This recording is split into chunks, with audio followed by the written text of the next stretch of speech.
1457년 강원도 영월 청령포 동쪽, 남쪽, 북쪽 3면이 강입니다.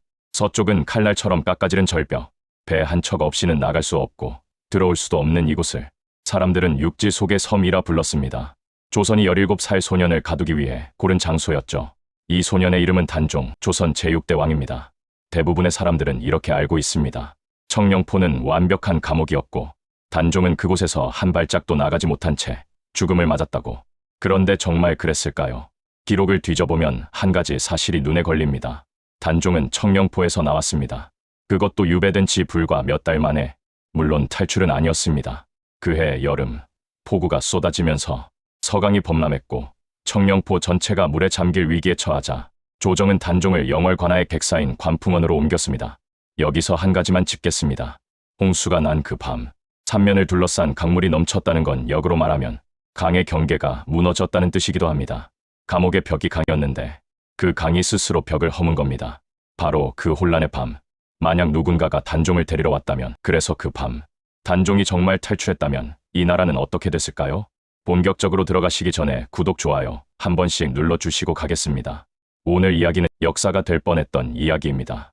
그리고 이 이야기를 끝까지 따라가면 여러분은 한 가지 불편한 결론과 마주하게 될 겁니다. 이 이야기를 시작하려면 먼저 청령포가 어떤 곳이었는지를 정확히 알아야 합니다. 지금 네이버 지도에 영월 청령포를 검색하면 바로 나옵니다. 강원특별자치도 영월군 남면 광천리, 서강이 U자로 크게 휘감아 도는 안쪽에 자리한 반도 지형이죠. 면적을 따져보면 대략 축구장 2-3개 정도 되는 크기입니다. 서울 아파트 단지 하나보다 작은 이 땅이 한 나라의 왕을 가두는 감옥이었던 셈입니다. 그런데 이 감옥에는 철창이 없었습니다. 담장도, 성벽도 없었죠. 대신 자연이 담장 역할을 했습니다. 동쪽, 남쪽, 북쪽은 깊은 강물이 막고 있었고 서쪽은 유육봉이라 불리는 절벽이 칼날처럼 솟아 있었습니다. 조선 조정이 이 장소를 고른 이유가 여기 있었을 겁니다. 감시 병력을 최소화하면서도 탈출을 원천 차단할 수 있는 천연감옥 군졸 20명이면 충분했으니까요. 지금도 청령포에 가려면 배를 타야 합니다. 강을 건너 안쪽으로 들어가면 소나무 숲이 나오고 그 한가운데 단종이 머물렀던 어소가 복원되어 있습니다. 이 어소 바로 뒤에 600년이 넘은 소나무 한 그루가 서 있습니다. 높이 30m, 가슴 높이 둘레 5m가 넘는 거목. 이름은 관음송, 천연기념물 제349호입니다. 관음, 한문으로 볼 관자의 들으름자. 단종의 슬픔을 보고 들었다는 뜻에서 붙은 이름이죠. 1457년 여름, 17살 단종이 이 나무 아래에 앉아 있었습니다. 4년 전만 해도 경복궁 옥좌에 앉아있던 소년이 그 4년 사이에 무슨 일이 있었는지 잠깐 뒤돌아보겠습니다. 1453년 10월 10일 밤, 이 날짜를 기억해 두십시오. 12살 단종은 그날 밤 궁궐에 없었습니다. 친누나 경혜공주의 집에서 자고 있었죠. 단종은 외로울 때면 자주 누나 집을 찾았습니다. 어머니 현덕왕후는 단종을 낳은 지 하루 만에 세상을 떠났고 아버지 문종도 재위 2년 만에 죽었으니까요. 바로 그 밤 수양대군이 움직였습니다. 김종서를 철퇴로 쳐 죽이고 황보인을 잡아들이고 도성의 사대문과 주요 군사시설을 장악했습니다. 계유정난입니다. 사극에서 흔히 보여주는 궁궐에서 군사들이 쳐들어오고 단종이 옥좌에 앉아 우는 장면, 그건 사실이 아닙니다. 단종은 누나 집에 있었고 수양대군은 궁궐이 아니라 도성 밖에서부터 권력을 장악해 들어왔습니다. 12살 소년은 잠에서 깨어 자기 세상이 뒤집힌 것을 알았을 겁니다. 자신을 지켜주던 사람들이 모조리 사라졌다는 것을. 2년 뒤인 1455년 수양대군은 단종에게 선의를 강요합니다. 형식상 단종이 스스로 왕위를 물려준 것으로 기록됐지만 단종의 측근들을 모조리 잡아 유배 보내 완전히 고립시킨 뒤에 이뤄진 일이었습니다. 그리고 1년 뒤 사육신이 단종 보기를 시도하다 발각됩니다. 성삼문, 박팽년, 이계, 하의지, 유성원, 유응부, 이 6명은 능지처참을 당했고 가문은 몰살됐습니다. 이때 단종의 누나 경혜공주의 남편 정종도 연루되어 처형됩니다. 잠깐 이 여자의 인생을 따라가 보겠습니다. 아버지 문종 죽었습니다. 남동생 단종 왕위에서 쫓겨났습니다. 남편 정종 능지처참을 당했습니다. 경혜공주 본인 비구니가 됐습니다. 한 집안에 이만한 비극이 몇 년 사이에 연달아 쏟아진 겁니다. 사육신의 거사가 실패한 뒤 세조는 단종을 노상군으로 강등하고 영월 청령포로 보냅니다. 1457년 6월의 일이었습니다. 삼복더위의 한양에서 영월까지 약 280km, 지금 자동차로 가면 3시간 거리를 17살 소년이 걸어서 갔습니다. 가마조차 제대로 제공되지 않았다는 기록이 있죠. 여기까지가 배경입니다. 이제 이 감옥에 틈이 하나 있었다는 이야기를 하겠습니다. 자연이 만든 틈이었죠. 이 이야기에는 축이 두 개 있습니다. 하나는 영월, 청령포에 갇힌 단종, 다른 하나는 순흥, 지금의 경북 영주시 순흥면에 유배된 금성대군입니다. 세종대왕의 6째 아들이자 세조의 친동생입니다. 같은 아버지, 같은 어머니에게서 태어난 형제. 형은 조카의 왕위를 빼앗았고 동생은 조카의 왕위를 되찾아 주려 했습니다. 여러분이 17살이라고 생각해 보십시오. 왕좌에서 쫓겨나 산골에 갇혔는데 자기를 지키겠다고 나선 사람들이 하나씩 죽어나갑니다. 누나의 남편도 죽었고 할아버지가 직접 부탁한 학자들도 죽었습니다. 그런 상황에서 유일하게 남은 피부치가 바로 이 삼촌 금성대군이었던 겁니다. 사육씨는 한양에서 정면 승부를 걸었습니다. 세조가 참석하는 잔치에서 직접 칼을 빼려 했죠. 결과는 실패, 내부 밀고로 발각되어 거사전에 체포됐습니다. 금성대군은 달랐습니다. 정면이 아니라 우회를 택했죠. 그의 계획은 이랬습니다. 순흥부사 이보음과 손을 잡고 영남 지방의 뜻을 같이 한 선비들과 비밀리에 결탁합니다. 순흥의 군사와 영남에서 모은 병력을 합쳐 중령을 넘어 영월로 진군합니다. 영월에서 단종을 맞이하고 단종을 앞세워 한양으로 올라가는 것이 최종 목표였습니다. 사육신의 실패를 눈앞에서 본 금성대군이 전혀 다른 전략을 짠 겁니다. 궁궐 안에서 칼을 빼는 게 아니라 지방에서 군사를 일으켜 올라가겠다는 구상. 여기서 한 가지 의문이 생깁니다. 금성대군은 대체 무슨 자신감으로 이 무모한 거사를 밀어붙였을까요? 단서는 그의 혈통에 있습니다. 금성대군은 세종대왕의 적자입니다. 세조와 같은 어머니 수원왕후에게서 태어난 형제. 조선에서 이 정도 혈통이면 군사를 모으는 데 명분이 됩니다. 세종의 아들이 세종의 손자를 되찾겠다. 이 한 문장이면 대의 명분은 성립하는 거죠. 게다가 금성대군은 유배지 순흥에서 가만히 앉아 있지 않았습니다. 순흥부사 이보음과 매일 만나 눈물을 흘리며 경론을 벌였고 몰래 영남 지방의 선비들에게 연락을 취했습니다. 경문까지 초안을 잡았죠. 그런데 이 대목에서 한 가지 추측을 해볼 수 있습니다. 금성대군과 단종 사이에 비밀 연락이 오갔을 가능성. 기록에는 직접적인 증거가 없습니다. 하지만 금성대군의 거사 계획에 영월에서 단종을 맞이한다는 구체적인 동선이 포함되어 있었다는 건 단종 측에서도 어떤 형태로든 준비가 되어 있어야 가능한 이야기입니다. 만약 그랬다면 금성대군의 거사는 단순한 반란이 아니었을 겁니다. 아버지 세종이 남긴 적통을 되찾겠다는 아버지에 대한 마지막 충성이었을 수도 있죠. 한양에서는 사육신이 실패했습니다. 순흥에서는 금성대군이 준비하고 있었습니다. 영월에서는 단종이 기다리고 있었을지 모릅니다. 두 개의 축이 동시에 움직이고 있었던 겁니다. 영월과 순흥, 직선거리로 약 60km, 중령고개 하나를 사이에 두고. 그런데 이 이야기에는 결말을 미리 말씀드려야 할 것이 있습니다. 이 두 축은 끝내 만나지 못합니다. 금성대군의 계획은 완벽에 가까웠습니다. 그런데 그가 계산하지 못한 존재가 딱 하나 있었습니다. 관노 한 명이었습니다. 금성대군이 순흥부사 이보음을 불러 좌우를 물리치고 경문의 초안을 작성하던 그날, 관아에서 자비를 맡아보던 관노 하나가 벽 뒤에 숨어서 대화를 엿들었습니다. 기록에 따르면 이 관노는 금성대군의 궁방 시녀와 사사로이 통정하고 있었고 그 시녀를 통해 경문을 훔쳐냈습니다. 그리고 한양으로 달렸죠. 이때 풍기 현감이 이 소식을 듣고 말 서너 피를 번갈아 타며 관노를 뒤쫓았습니다. 경문을 빼앗아 먼저 한양에 도착해 고변한 건 풍기 현감이었습니다. 큰 공을 세운 셈이죠. 여기서 소름이 돋는 건 타이밍입니다. 금성대군이 경문을 완성하고 병력을 동원하기 직전에 밀고가 터진 겁니다. 며칠만 늦었어도 순흥의 군사가 중령을 넘었을 수 있습니다. 며칠만 빨랐어도 경문이 완성되기 전에 계획이 수정됐을 수 있습니다. 하필 그 사이 딱 그 순간에 벽 뒤에 관노가 있었습니다. 500년 역사의 흐름을 바꾼 건 장군도 왕도 대학자도 아니었습니다. 벽 뒤에 숨어있던 관노 하나였죠. 밀고가 들어간 뒤 세조의 대응은 신속했습니다. 금성대군도 순흥부사 이보음도 제거됐습니다. 순흥도 오부 자체가 혁파되어 지도에서 사라졌습니다. 영남 지역에 연루된 선비들도 줄줄이 잡혀 들어갔습니다. 순흥의 죽게천에는 피가 흘렀다고 전해집니다. 지금도 경북 영주시 순흥면에 가면 피끝마을이라는 지명이 남아 있습니다. 당시 학살의 흔적이 마을 이름으로 굳어진 겁니다. 그리고 세조의 분노는 산자에게서 멈추지 않았습니다. 단종의 어머니 현덕왕후. 이 여인은 단종을 낳은 지 하루 만에 사망한 사람입니다. 이미 죽은 사람이었죠. 야사에 따르면 세조의 꿈에 현덕왕후가 나타나 침을 뱉었고 그 직후 세조의 장남 의경세자가 20살에 급사했다고 합니다. 세조는 안산에 있던 현덕왕후의 묘 소릉을 파헤쳤습니다. 관을 꺼내고 시신을 훼손하고 강에 던졌습니다. 종묘에서 신위도 내쳤죠. 이미 죽은 여자의 무덤까지 파헤치는 보복. 이것이 거사 실패 이후 단종의 주변에 벌어진 일들의 범위입니다. 한 줄로 정리하겠습니다. 금성대군의 거사가 실패한 순간 단종을 살릴 수 있는 마지막 가능성이 사라졌습니다. 그리고 그해 10월 24일 관풍원에서 단종은 사약을 받습니다. 여기서 질문 하나만 드리겠습니다.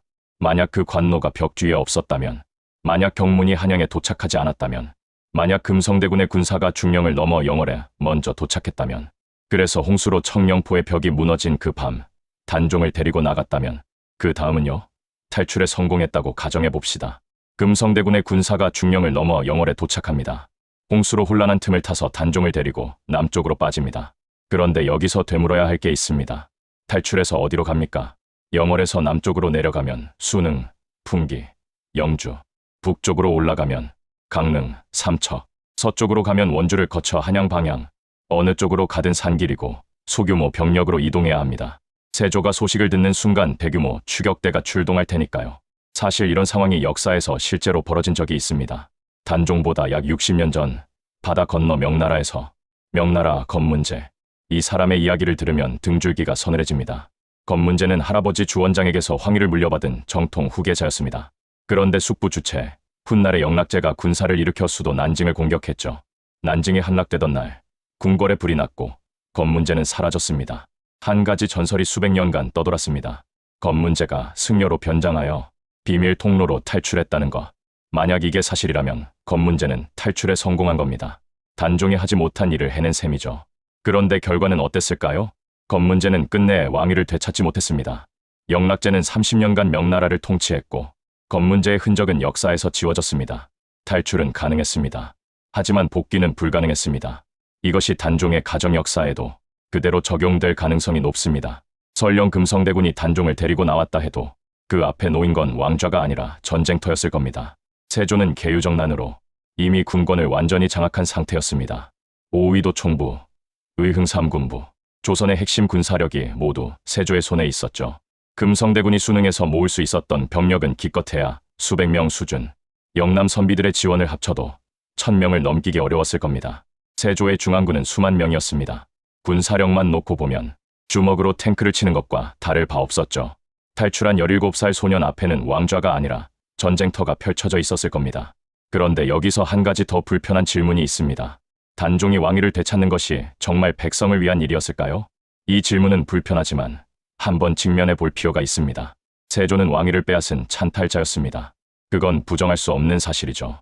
하지만 세조의 통치 자체가 나빴느냐고 물으면 대답이 간단하지 않습니다. 세조는 재위 기간 동안 호패법을 정비하고 경국대전 편찬의 기초를 놓았으며 함경도와 평안도의 국경 방어를 강화했습니다. 직전법을 시행해 토지 제도를 개혁했고 불경 간행과 한글 보급에도 힘을 쏟았죠.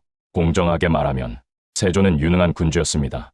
왕위를 빼앗은 방법은 잔혹했지만 빼앗은 뒤에 한 일은 효과적이었다는 거죠. 만약 단종이 탈출에 성공하고 금성대군의 군사력으로 한양까지 올라갔다고 칩시다. 내전이 벌어집니다. 조선 건국 60년 만에 왕실이 둘로 갈라져 싸우는 상황. 그 와중에 죽는 건 백성입니다. 논에서 일하던 농부, 시장에서 장사하던 상인, 아이를 키우던 어머니, 왕좌를 놓고 벌이는 왕실의 싸움에 백성이 동원되는 겁니다. 그리고 설령 내전에서 이겼다 해도 17살 단종이 이 나라를 다스릴 수 있었을까요? 단종의 측근들은 이미 대부분 죽었습니다. 사육신은 처형됐고 고명 대신들은 계유정난 때 제거됐습니다. 단종을 보좌할 정치 세력이 남아있지 않았던 겁니다. 왕좌에 앉히는 건 가능할 수 있습니다. 하지만 왕좌에 앉힌 뒤 나라를 굴리는 건 완전히 다른 문제죠. 여기서 신숙주를 떠올리지 않을 수 없습니다. 세종대왕이 직접 단종을 보필하라고 부탁한 지편전 학사 성삼문이 목숨을 걸고 단종 보기를 시도할 때 신숙주는 세조의 편에 섰습니다. 숙주나물이 금방 쉰다 해서 그의 이름에서 따왔다는 이야기가 있을 정도로 배신의 대명사가 된 인물이죠. 그런데 한 발 물러서서 보면 신숙주에게도 논리는 있었습니다. 이미 왕위가 넘어간 상황에서 내전을 일으키면 백성만 죽는다. 차라리 새 왕을 보좌해서 나라를 안정시키는 것이 현실적인 선택이다. 성삼문의 충절이 옳았을까요? 신숙주의 현실주의가 옳았을까요? 이건 제가 답을 드릴 수 있는 질문이 아닙니다. 다만 한 가지는 말씀드릴 수 있습니다. 만약 단종이 탈출에 성공해서 내전이 벌어졌다면 신숙주 같은 현실주의자들은 세조의 편에 남았을 겁니다. 그리고 그런 인물들이 조정의 다수였다는 게 단종의 비극을 만든 구조적 원인이기도 했죠. 잠깐, 여기서 세조의 입장에서도 한번 생각해 봅시다. 세조가 정말 단종을 살려두고 싶었을까요? 기록을 보면 세조는 처음에 단종을 죽이지 않으려 했던 것으로 보입니다.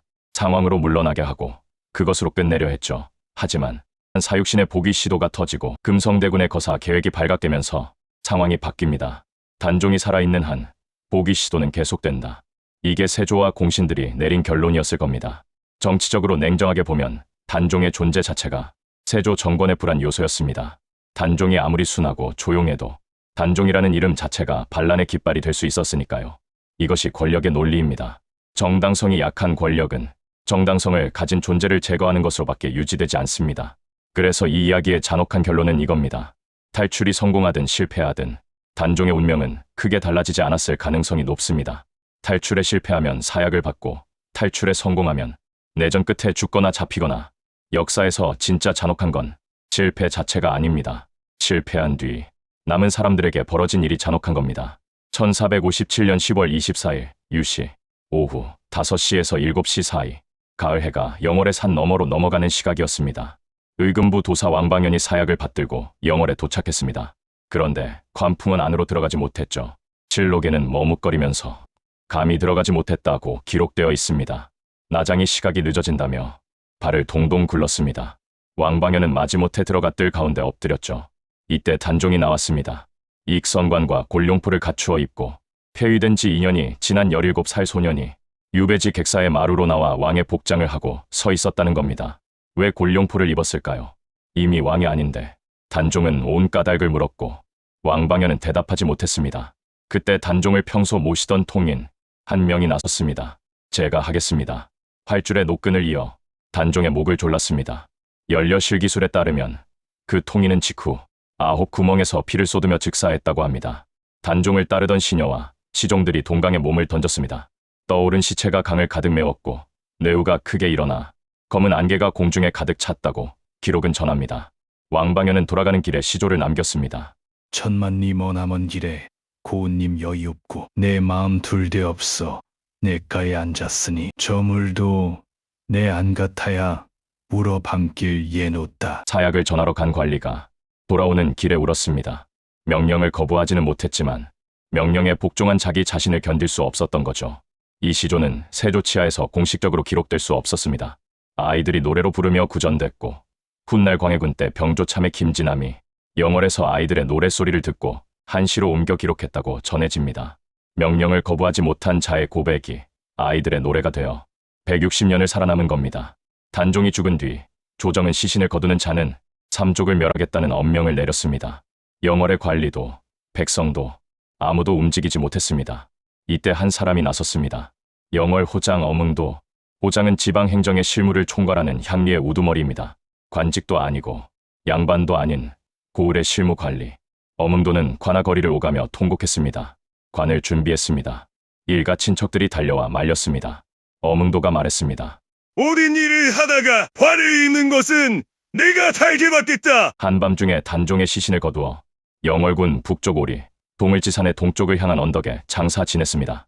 야사에 따르면 눈보라를 헤치고 산으로 올라가던 중 노루 한 마리가 자고 있다가 깜짝 놀라 달아났고 노루가 누워있던 자리에만 눈이 쌓이지 않았다고 합니다. 어뭉도는 그 자리에 단종을 묻었습니다. 그리고 식소를 거느리고 자취를 감추었습니다.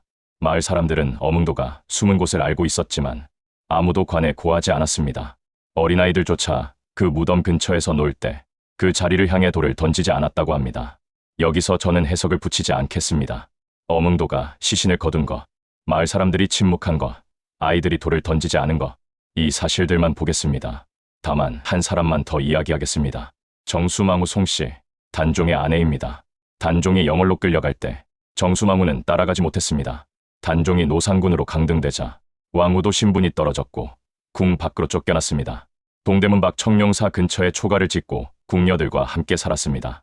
전해지는 이야기에 따르면 시녀들이 만든 콩나물과 두부를 팔아서 생계를 유지했다고 합니다. 정수망우는 18살에 남편과 생이별했습니다. 그리고 82세까지 살았습니다. 64년을 홀로 매일 아침 동망봉에 올라 영월 쪽을 바라보았다고 합니다. 지금 서울 종로구 숭인동에 가면 동망봉이 남아있고 정수마무가 올랐다는 자리에 비석이 서 있습니다. 64년의 수절, 그것이 남편을 향한 기다림이었는지, 빼앗긴 삶에 대한 저항이었는지, 그건 정수마무만이 아는 일이겠죠. 콩나물을 팔며 64년을 기다린 여자, 그녀는 대체 무엇을 기다린 걸까요? 그렇게 단종은 사라졌습니다. 그런데 이 이야기가 진짜 끝나려면 241년이 더 필요했습니다. 단종이 죽은 뒤 영월에는 이상한 일이 벌어지기 시작했습니다.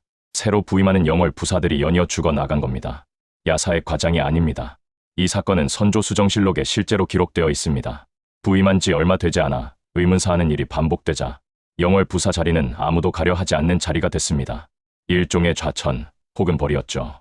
그러다 1541년 박충원이라는 관리가 상관에게 미움을 받아 영월군 수로 부임합니다. 야사에 따르면 부임 첫날 밤 익선관과 골룡포를 입은 홀령이 나타나 말했다고 합니다. 나는 활줄에 목이 매어 죽었는데 아직도 풀리지 않아 견딜 수 없다. 박충원은 어문도를 찾아 단종의 무덤을 확인하고 묘역을 정비했습니다. 그 뒤로 영월 부사의 연수의 사망은 멈추었다고 합니다. 박충원은 이후 6조 판서를 모두 거치고 양관 대제하까지 올랐죠. 241년, 단종이 죽은 1457년부터 복권된 1698년까지 이 시간을 체감해 봅시다. 지금으로부터 241년 전은 1785년, 정조 9년입니다. 정조가 수원 화성을 구상하던 시절부터 지금까지의 시간, 그만큼의 세월이 흘러서야 단종은 다시 왕이 됐습니다. 1698년 숙종 24년 10월 24일, 단종이 죽은 날과 같은 날짜에 숙종은 복권을 선언합니다. 묘호 단종, 능호 장릉, 노상군이라 불리던 소녀는 241년 만에 조선의 왕으로 돌아왔습니다. 왕이 되는 데는 하루면 됐습니다. 숙부가 왕위를 빼앗는데도 하루면 충분했죠. 하지만 왕으로 인정받는 데는 241년이 걸렸습니다. 그렇다면 처음 던진 질문으로 돌아가 보겠습니다. 만약 단종이 청령포 탈출에 성공했다면 오늘 이야기를 끝까지 따라오신 분들은 이미 느끼셨을 겁니다. 이 질문의 답이 단순하지 않다는 걸. 탈출에 성공했다면 내전이 벌어졌을 겁니다. 금성대군의 소규모 병력으로 세조의 중앙군을 이기기는 거의 불가능했을 겁니다. 명나라 검문제처럼 탈출은 했지만 왕위는 되찾지 못하는 결말이 됐을 가능성이 높습니다. 그리고 내전 과정에서 더 많은 사람이 죽었을 겁니다. 수능의 선비들만 죽은 게 아니라 조선 팔도에서 피가 흘렀을 겁니다. 단종의 이름 아래서 어쩌면 탈출에 실패한 것이 역설적으로 단종을 영원한 왕으로 만들었는지 모릅니다. 살아서 내전에 졌다면 단종은 반란에 실패한 패왕으로 기록됐을 겁니다. 하지만 17에 죽었기 때문에 단종은 빼앗긴 왕좌의 상징이 됐습니다. 241년 동안 백성들의 마음속에 살아있었고 결국 왕으로 돌아왔습니다. 그러니까 이 이야기의 진짜 잔혹한 지점은 여기입니다. 단종이 살 수 있는 유일한 방법은 탈출이었는데 탈출에 성공했어도 살 수 없었을 가능성이 높다는 것, 그리고 죽었기 때문에 오히려 영원해졌다는 것. 권력의 세계에서 정당성은 무력보다 강합니다. 무력은 한 세대를 지배하지만 정당성은 세기를 넘깁니다. 세조는 무력으로 왕좌를 차지했고 단종은 정당성으로 241년을 버텼습니다. 세조의 칼이 옳았습니까? 금성대군의 의리가 옳았습니까? 이건 여러분의 판단에 맡기겠습니다. 다만 마지막으로 하나만 더 말씀드리겠습니다. 지금 영월에 가면 청령포 소나무 숲에 단종의 어소를 향해 몸을 기울인 소나무가 있습니다. 어문도 소나무라 불리죠. 장릉에도 능을 향해 절하듯 기울어진 충절송이 서 있습니다. 사람은 241년 만에 왕으로 인정했지만 나무는 처음부터 절하고 있었습니다. 권력을 빼앗긴 자에게 충성하는 것과 권력을 쥔 자에게 복종하는 것. 지금 이 시대에 우리는 어느 쪽입니까? 여러분의 생각을 댓글로 남겨주십시오. 세조의 칼과 금성대군의 의리, 어느 쪽에 손을 들어주시겠습니까? 이번 주말에는 영월 청령포에 다녀와야겠습니다. 영상이 유익했다면 구독과 좋아요 부탁드리며 마치겠습니다.